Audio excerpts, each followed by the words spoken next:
Ang ating pong paksa ngayon, mga kamagsasaka, ay usapang feeds at syempre po ang pagpapatuloy pa rin na tinatalakay natin kung paano mapapababa ang cost natin sa pagpapakain sa hayop. Kasi sa panahon ngayon, lalo na nung nagkaroon tayo ng mga additional taxes for importation, lahat ng bagay tumaas. Yes, lahat ng lahat. raw materials natin nagtaasan. Ngayon, kailangan kasi natin i-educate o inspire at saka i-share sa iba na kung paano natin sa ating pananaw at sa pananaw ng mga nakakausap natin, paano tayo nakakatulong sa kanila, mapababa ang kanilang feed cost upang yung negosyo, yung pangkabuhayan nila, maituloy-tuloy nila. Yan. At nung nakaraan ay natalakay natin yung ilan sa mga pamamaraan, ano? Kung paano mapapababa ang feed cost. Ilan dyan, nagbanggit tayo ng mga gulay-gulay, Yan. ng mga insects, ano? Of course, ang ating MBN makakatulong din to reduce. Yes. At ngayon, itutuloy po natin. Isa po sa, marami tayong actually pag-uusapan ngayon, isa po sa iniisip ng ating mga kababayan at ginagawa nila ngayon ay ang self-mix. Yan. Ma'am, paano ba yung self-mix pagka backyard? Yan, backyard, katulad nan, maraming tayong tanim na kamoting kahoy.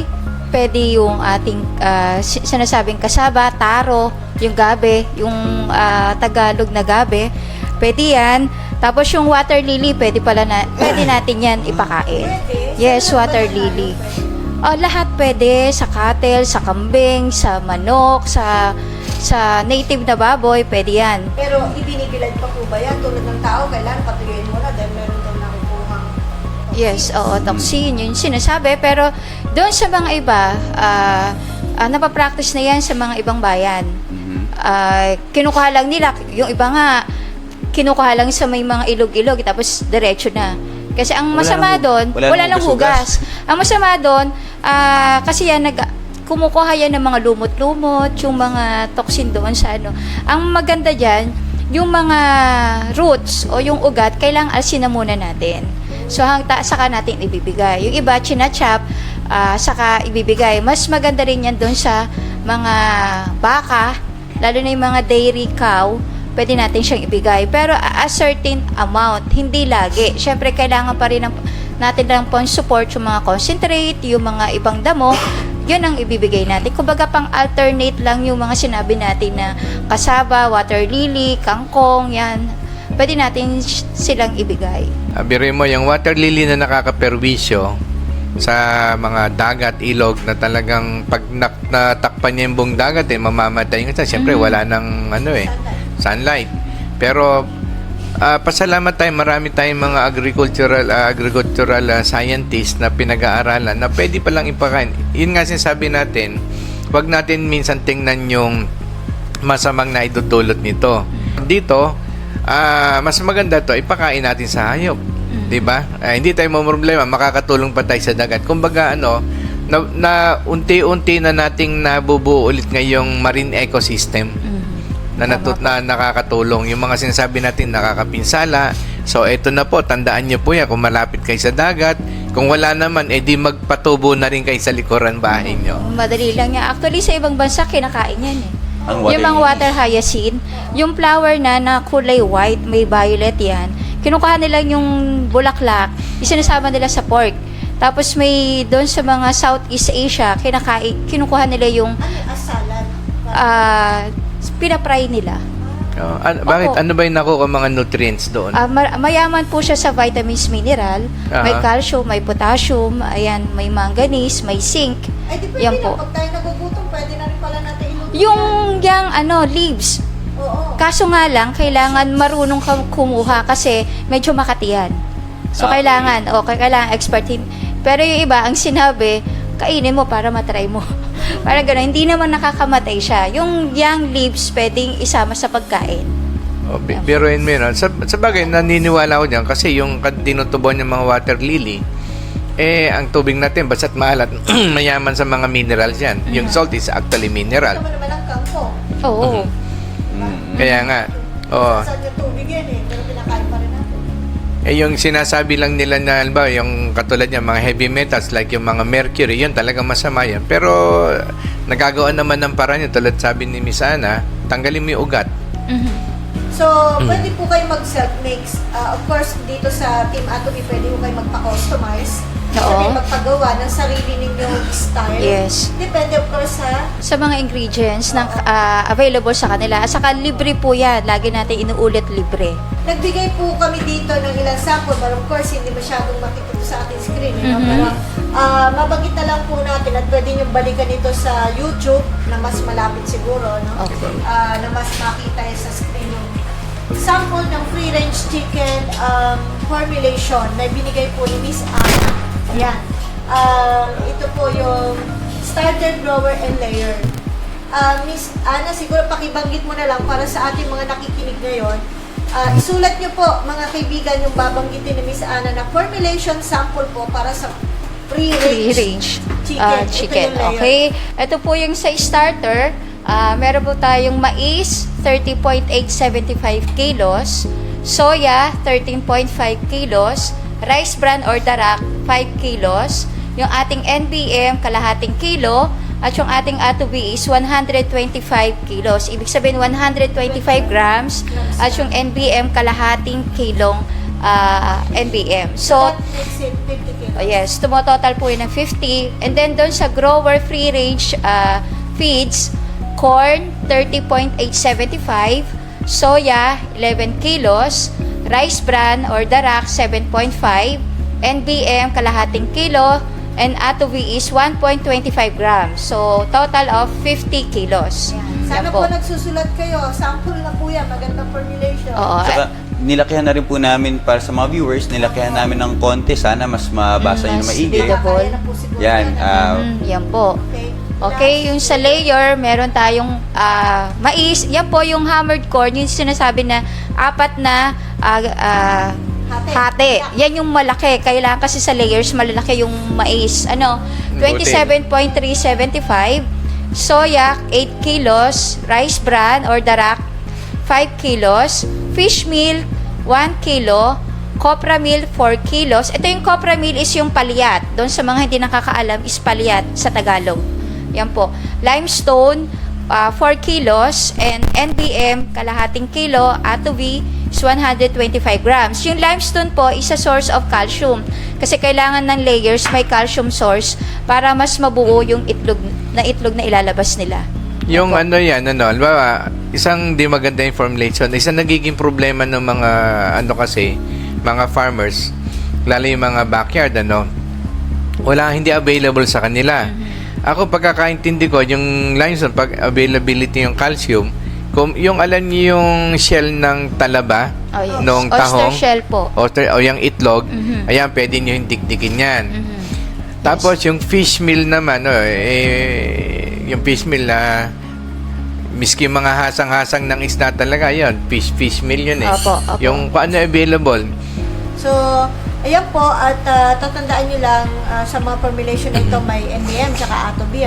Gano'ng kahalaga doon sa kanilang self-mix na gagawin na may NBM at atobi? Hindi ba pwedeng atobi lamang?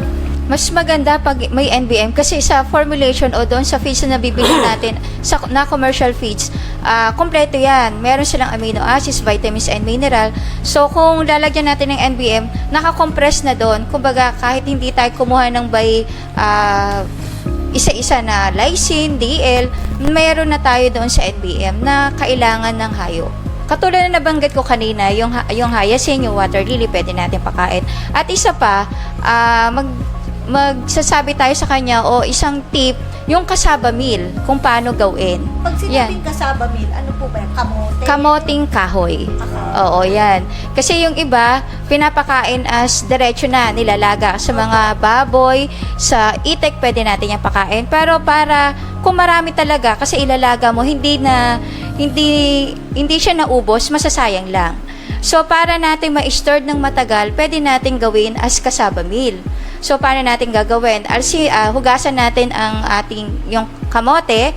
Alsin natin yung pinakabalat. Kasi meron yung cyanide content, which is lason. Oo, no?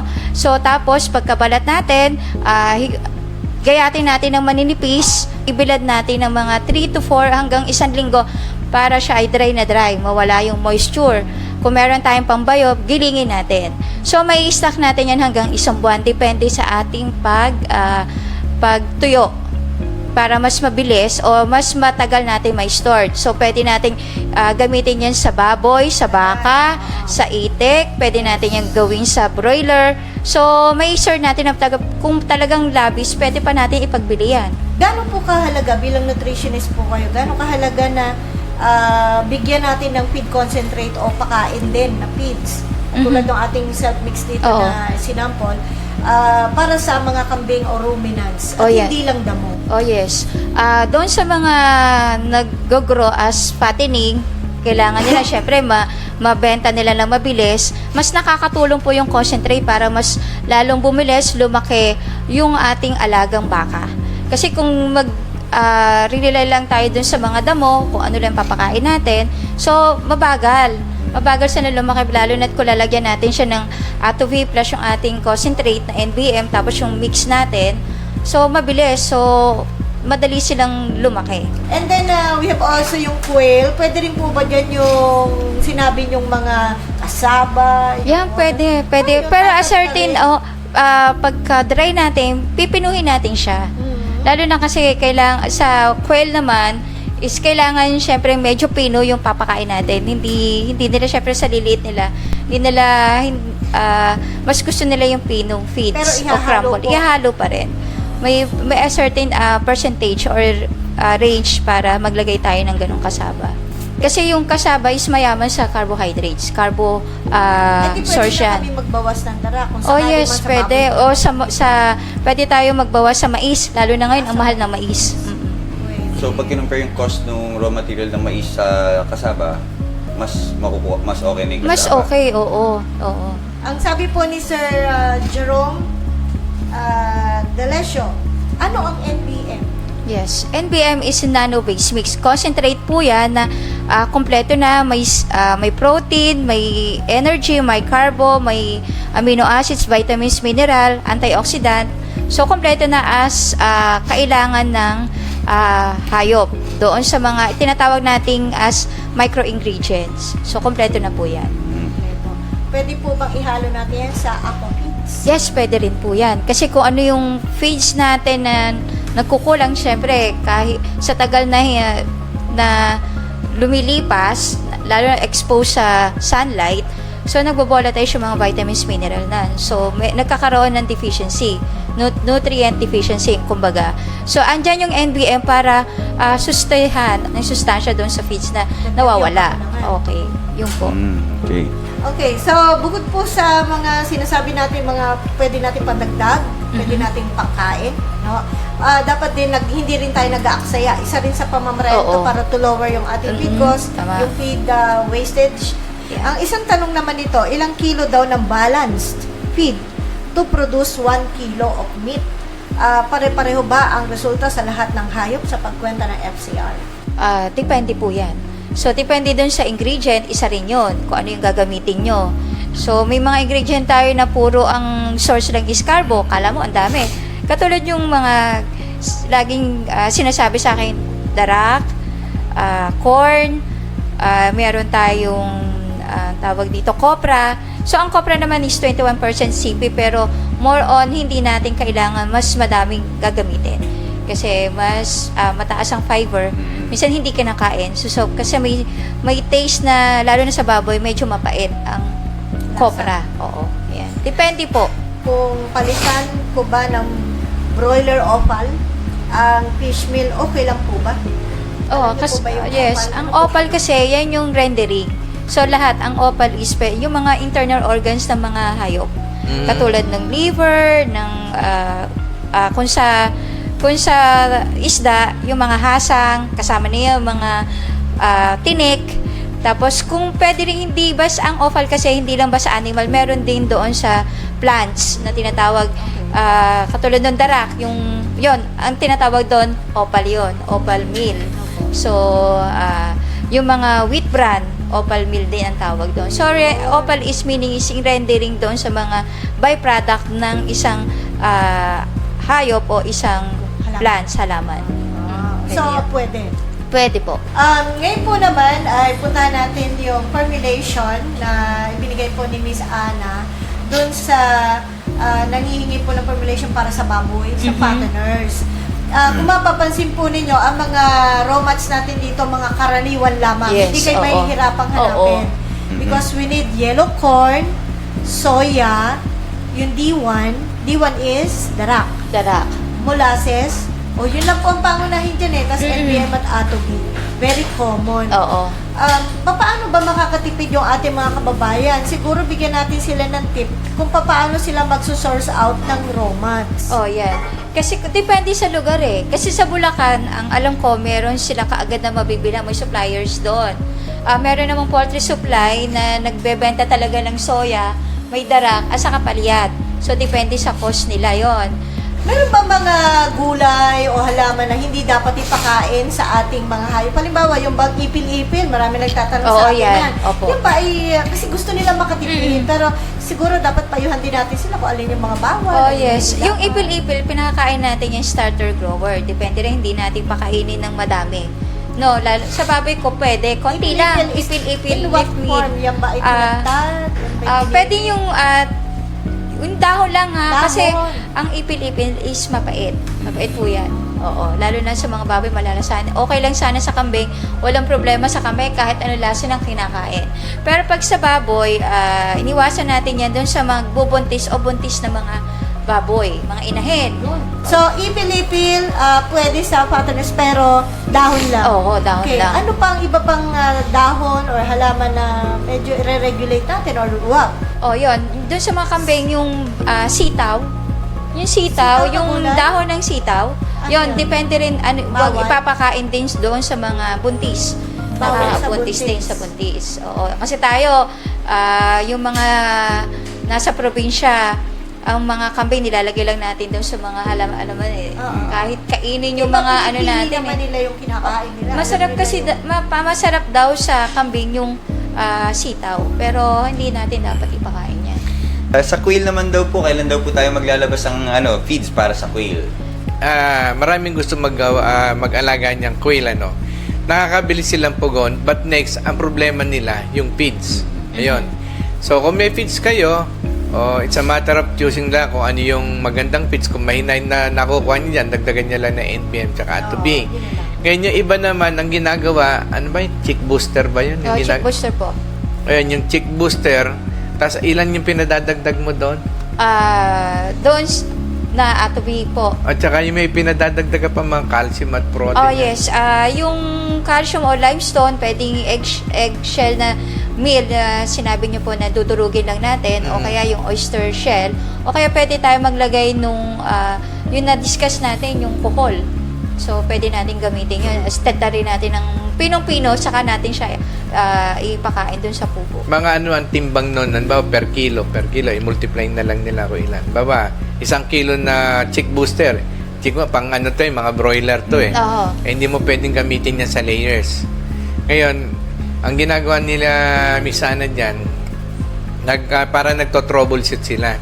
Ngayon, so kung may chick booster ka 1 kilo, ganong karami ng, bawa, yung eggshell na, yung kinakain natin na, patutin, dudurugin nila, o kaya yung mga ng tahong o talaba, ayan, yung mga buto ng hayop, na pinatad, dudurugin, mga ilang grams yun o ilang kutsara? Mga 200 grams o kung kutsara, mga 20. 20 na kutsara. ng Oo. nung calcium. Tapos, di may calcium na tayo. Ngayon, ano pa idadagdag na iba?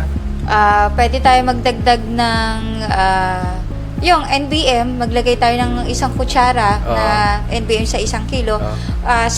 Magiging sapat na po yun. Ah, Depende doon sa performance po ng Ng pugo. pugo. Oo, Saka y- tayo mag-a-adjust. So, yun po, narinig nyo. So, kung ang magiging problema nyo dyan, yung source ng quail feeds, wala kayong makuha, pwede nyong gawin yung tinuron na misana. At kung meron naman, di bumalik na kayo sa quail feeds para hindi kayo nahihirapan. Oo. Kumbaga for emergency, meron kayo agad solusyon. Alternative. Yun. Ayan. Paano naman po, ano ang pwedeng kainin ng hayop para mas mapaganda daw yung paggagatas? Kasi meron tayong mga FB friends na nakikita natin nagpo-post na minsan daw ay kailangan daw pakainin ng malunggay ang kanilang nagpapadede baboy o yung sa gatas naman ng mga cattle, yung mga ganun. Oo. Ano po ba may restriction po ba tayo sa mga ganun na sistema? Wala naman. So, yung Okay iba lang talaga, yung malunggay. pinapractice nila yung malunggay. Pero kung talaga, minsan, wala na rin tayo minsan makuha ng malunggay sa ating mga paligid. Yun nga yung sinabi ni WBA, nilalagay po natin, isang kutsara na atubi doon sa lactating feeds na lang. Lagi natin ilalagay doon. May iwasan yung mastitis or yung yung mga gatas. So, pag nanganak yung mga inahin, talaga, kahit hindi pa nanganganak, pisilin mo yung daddy na, lalabas yung gatas. Yan po, maiiwasan yan. Another message po na tinatanggap sa Facebook ay tungkol naman sa paraan ng pagpapakain. Kung meron daw koneksyon ang sistema ng yung feeding management sa pagtaas ng feed cost. Oh yes, meron. Napakalaking yung importante yan. Kasi katulad ng sinabi ko, yung feeding program natin na kung fattening tayo at libitum tayo, pinapamahala lang natin sa mga caretaker natin. Basta mapakain lang. So, ibubuhos lang. Minsan, kasi yung mga sinaunang kulungan, nilalagay lang yung feed doon sa flooring. So, ang dami nasasayang. Isa rin yun sa doon sa yung isang bag natin, estimate natin 1 week pero mga ilang araw lang kasi nasasayang, hindi nauubos lahat ng mga baboy. Kaya kailangan meron tayong programa o sistema sa pagpapakain. At saka kailangan kung ano yung oras na nasimulan natin na bigyan ng pakain yung baboy, dapat sa ganung oras pa rin hanggang sa maibenta sila, ganung oras din. Kasi pag nakaligtaan nila yan at nakalimutan natin pakainin, pang isang araw na hindi natin pakainin yan, mga 3 kilos ang nawawala sa kanila. Oo, nabanggit niyo po yan na Miss Ana, may mga observations kahit sa ibang bansa, ang mga farm na, halimbawa sa manok. Sabi nila, kapag naglagay ka ng de oras na pagpapakain, mas maganda. Yes. Sa paniniwala Tama. nila, sa observation nila, ang kanilang nakita daw doon ay pag laging mayroong feeds, ang laman ng pakainan, mas nag-iingay maingay ang mga manok. At pag maingay sila, mas nag-stress sila. Oo. At ang tag dito, yung namamayat sila. Nakakapag-resulta na. Samantalang kung de oras ang pagbibigay ng feeds, nakakondisyon na isip nila na Yun tapos talaga. na ang Oo. pagpapakain. Oo. So, huwag ka nang mag-isip ng gano'n. Tama hindi ko yun. alam kung anong views nyo dyan. Yes, tama yun. Kasi parang ang hayop kasi matatalino yan eh. Kumbaga pati yung baboy, pag alam nila sa oras na nagpapakain, kung anong oras, doon lang sila mag-iingay. Kasi pag nakaligtan ka ng minuto, pag alam nila, kasi kahit hindi na nila titignan yung oras, alam nila sa sistema, nakasistema na sa kanila eh. Ganon. Kasi feed cost ang pinag-uusapan natin dito, paano makakamenos. Kapag ikinokonekta rin natin doon sa halimbawa ad libitum, maganda magpalaki, diba? Oo. Kapag gusto nilang kumain, mayroong pagkain dyan. But, alin ang mas hindi kaya maaksaya naman sa funksyon kaysa doon sa per serving. Pwede ka naman i-combine yung restricted at libitum. Pwede naman yung monitoring mo lang kung paano, anong oras mo siya lalagyan. Depende din kung ano yung, kung commercial farms ka, yung malalaki yung volume, population mo. Pero kung konti lang, yung backyard ka lang, pwede mo naman yan mag-activity pa. Pero pag naandun sa large scale ka na, ayun talaga maganda, meron kang restricted or meron kang di oras para hindi masayang. Kasi kung ilang 2 hanggang 5 sako, masasayang, napakalaki na nun. Sir WB, what do you say? Ako, I think I believe yung dapat yung may oras. Kasi, inobserbahan ko din yan eh. Yung, parang mas mabilis pa nga lumaki yung may oras kaysa dun sa ad libitum eh. Nung going back, nung ina-analyze ko, siguro kung laging may pagkain, hindi kain ng kain, at that time, kung baga na yung capacity ng physiology ng animals to absorb and convert, maximize na eh. Iba naman yung dila ng baboy, yung kain pa rin siya ng kain. So, yung itinatapon na lang niya. Hindi niya na i-convert. Yung excess. Yes, oo. Na Kasi meron din naman na, sabi nga, pag napuno na yung nutritional requirement, titigil siya. Kaso nagpo-process pa lang yung ano niya, hindi pa napupuno, di siyempre kain pa rin siya ng kain. Kumbaga matako siya masyado, pero yung kinakain niya, hindi na kaya ng physiology niya i-convert. So, tatapon lang So yun. yun yung dun bumabagsak yung feed cost ay Oo. tumataas Tumataas. masyado. Kasi ako- ilalabas lang din niya. Ang analysis ko dyan, di ba noon, sabi nga nila, yung amoy ng dumi, undigested protein na yun ang kailangan na i-convert into meat ng hayop. So, ako, sabi ko, I have to prove this. So, I conducted some experiments on this. Yung high protein, tapos yun, hanggang nilesen ko ng nilesen until finally, nakuha ko yung to the nearest. Sabi ko, the scientists are right na yun nga yung ano nila. But then of course, ang dumi yan, hindi mo pwedeng maging mabango yan kahit paano may amoy yan. At there is no such thing as 100%. But at least, to the nearest of maximization na efficiency, makukuha mo. Kailangan lang talagang pag-aaralan mo. Yun. Tsaka, many factors kasi sources of protein. Madali bang i-absorb, i-digest yung soyang nakuha mo. Ayun. You only got one word of soya, pero maraming klase yan. Yung mga carbohydrates na ginahit mo, marami yan. Yung mga raw materials, marami yan. So, ano pa ang pwede niyong maisip na paraan para ma-reduce natin ang feed cost? Yun sa sinabi ni WBA, karagdagan na lang doon sa info. Yung sinabi ko ng combination, ibig sabihin nun, combination ng restricted to ad libitum. Bawa, 3 kilos ka nagpapakain pero may time frame ka, may oras talaga, may scheduling. Bawa yung 3 kilos mo is hatiin mo sa 3 beses ka nagpapakain, 1 kilo sa hapon. And then kung nagkukulang pa, pag nakita mo, siyempre dapat closely monitor, saka ka magdagdag. Ibig sabihin, ad libitum pa rin.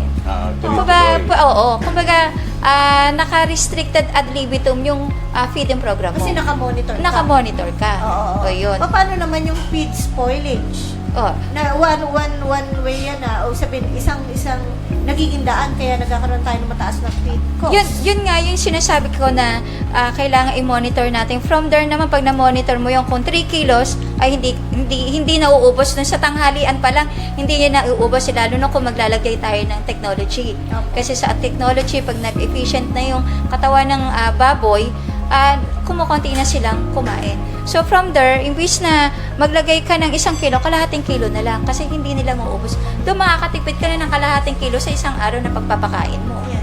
Kaya yung yung mga farm workers, importante yung makuha mo yung cooperation nila. Kasi nga, una-una, hindi sila gumagas. Basta't pakain ng pakain yan. They wouldn't mind kung panis na ba yung kinakain ng baboy or what. So, yung panis na yun, sa totoo, madali naman natin kung una kayong obserba nyo, bagong gawa yung kulungan nyo, nag-alaga kayo ng baboy. Ang bilis lumaki niyan. Malinis. Tapos after mga 1 year, 2 years, pabagal na ng pabagal lumaki yan. Why? Tapos minaamoy na kayo malansa sa mga paligid nyo, ganyan. Those are bacterial load.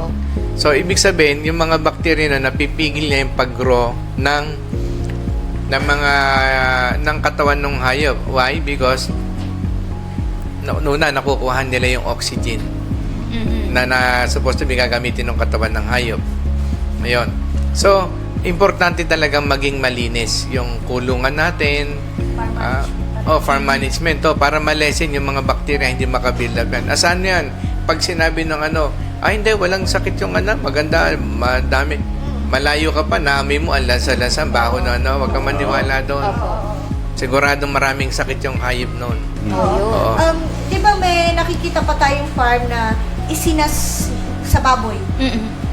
Hinahagis lang yung feed sa sahig. Yun nga. Tapos hihimuri naman ng baboy sa sahig. Alam naman natin na napakadelikado din nun, of course, magkasakit yung hayop. Plus, sa tingin nyo ba, bilang payo lang na payong kaibigan sa ating mga nanonood ngayon, ano ang inyong dapat na sabihin parating sa kanila about that? Well, feed cost din yung pinag-usapan natin. Ever since pinapractice na yun, miski naman may feeder ka Doon na ilalagay. dumudumi, Ba't nga ba umihi din yan hinahagis? di ba? So, inihagis na lang. Kasi nga, total lagay ko sa feeder, ilalabas ng baboy, hihiga, hihiyan, kasama-sama na. Baboy nga Di ba? Sa akin ganun. Ngayon, wala kang magagawa ko doon, kundi let yung katawan ng baboy do the job of exterminating and lessen those bacteria and organisms that infect them. How do you do that? Sabi nga natin, pag mabilis lumaki at bumigat ng alaga mong baboy, mataas yung antibodies niyan. Dumadaan antibodies. Sa loob pa lang ng katawan ng hayop, pinapatay niya ng mga bacteria niyon. And that only happens, hindi naman sa proven namin yun sa Atobion.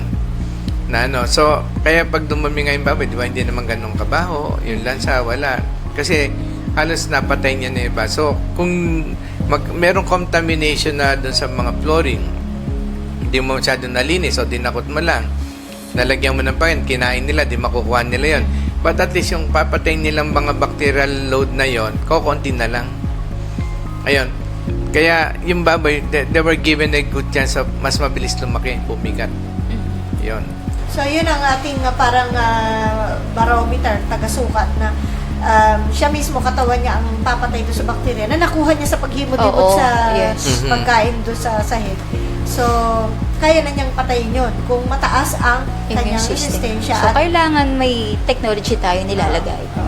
Maraming salamat po sa inyong panonood. Kami po ipapaalam pansamantala. Again, we'd like to inform you na ang Team Atopi po will continue to educate. Share. And inspire others. Yes. Bye. See you Thank po. you. Okay, see you. Bye. See you.